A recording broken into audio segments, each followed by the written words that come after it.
Halo, apa kabar? Nah, seperti yang kita ketahui bersama, pada tahun 2023 ini banyak sekali peraturan-peraturan baru atau regulasi baru yang diatur terutama terkait dengan jabatan fungsional. Jadi, tentunya kita sebagai seorang pejabat fungsional harus mengetahui apa saja hal-hal baru yang menjadi pengaturan pada pengembangan karir seorang pejabat fungsional itu sendiri.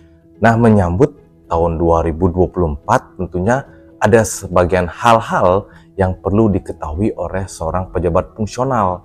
Apa saja itu? Nah, selain trompet dan kembang api, ternyata hal-hal ini yang harus diketahui seorang pejabat fungsional. Yang pertama yaitu terkait dengan integrasi angka kredit. Jadi bagi ibu bapak yang sampai dengan saat ini belum melakukan integrasi dari angka kredit konvensional menjadi angka kredit integrasi, harus segera dilakukan penyesuaian karena penyesuaian tersebut paling lambat dilakukan itu pada tanggal 31 Desember tahun 2023. Yang kedua yaitu perhitungan angka kredit konversi predikat kinerja pada tahun 2023. Nah, setelah dinilai pada SKP pada tahun 2023 di akhir tahun ini, tentunya ibu bapak sudah bisa mencantumkan atau menuangkan predikat kinerja tersebut ke dalam tabel yang ada pada lampiran per BKN 3 tahun 2023. Nah, apabila ibu bapak sudah mencukupi angka kredit untuk kenaikan jabatan pada tahun 2024, nah tentunya harus diperhatikan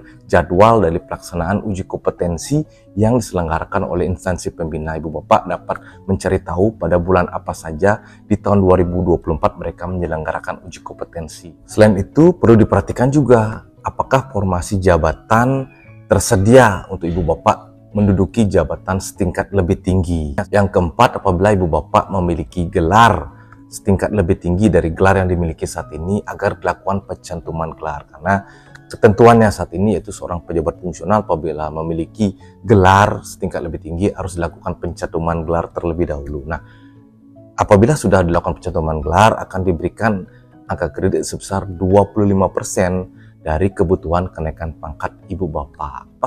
Nah, untuk menyongsong tahun 2024 apa sih yang perlu diingat? Nah, yang pertama yaitu periodisasi kenaikan pangkat yang awalnya hanya 2 kali dalam setahun, yaitu pada periode April dan Oktober. Pada 2024 sudah berlaku yaitu 6 periode, yaitu pada bulan Februari, April, Juni, Agustus, Oktober, dan Desember. Jadi apabila pada bulan Februari ibu bapak mengalami keterlambatan dalam melakukan kenaikan pangkat, bisa dilakukan atau diajukan lagi untuk periode April dan seterusnya. Jadi apabila ibu bapak mengalami keterlambatan pada kenaikan pangkat sebelumnya, misalnya kita harus menunggu 6 tahun atau bahkan setahun, nah pada tahun 2024 setiap 2 bulan periode tersebut ada. Jadi silahkan disiapkan dengan sebaik-baiknya. Butir kegiatan seperti yang kita ketahui pada masing-masing Permenpan jabatan fungsional itu sudah dihapuskan. Jadi penyusunan rencana kerja atau perjanjian kinerja dengan pimpinan itu menyesuaikan dengan ekspektasi organisasi, ekspektasi pimpinan. Sudah tidak lagi berdasarkan butir-butir yang mungkin tidak ada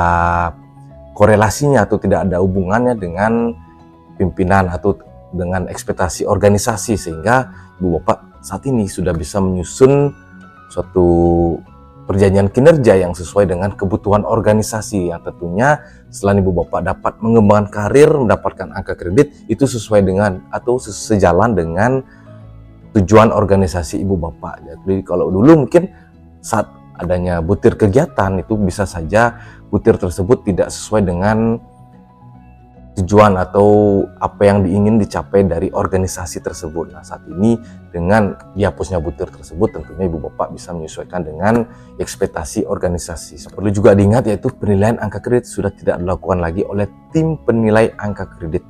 Pada tahun 2023 sudah berlaku yang namanya tim penilai kinerja, yaitu pimpinan ibu bapak langsung yang biasanya menilai SKP ibu bapak. Nah, itulah yang akan menilai predikat kinerja yang menjadi angka kredit. Nah, tentunya dengan sistem penilaian kinerja dengan predikat kinerja menjadi angka kredit atau konversi predikat kinerja menjadi angka kredit, itu kenaikan pangkat seorang pejabat fungsional itu paling cepat itu 3 tahun, dengan catatan perjanjian atau predikat kinerjanya bernilai sangat baik dalam 3 tahun tersebut.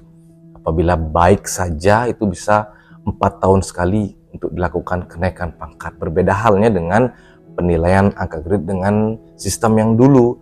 Mungkin ibu bapak ada yang pernah yang mengalami kenaikan pangkat 2 tahun sekali seperti itu. Jadi dengan sistem yang baru tentunya untuk kenaikan pangkat 2 tahun itu sangat mustahil dilakukan. Jadi kenaikan pangkat paling cepat 3 tahun dengan catatan predikat kinerja itu yaitu sangat baik seperti itu.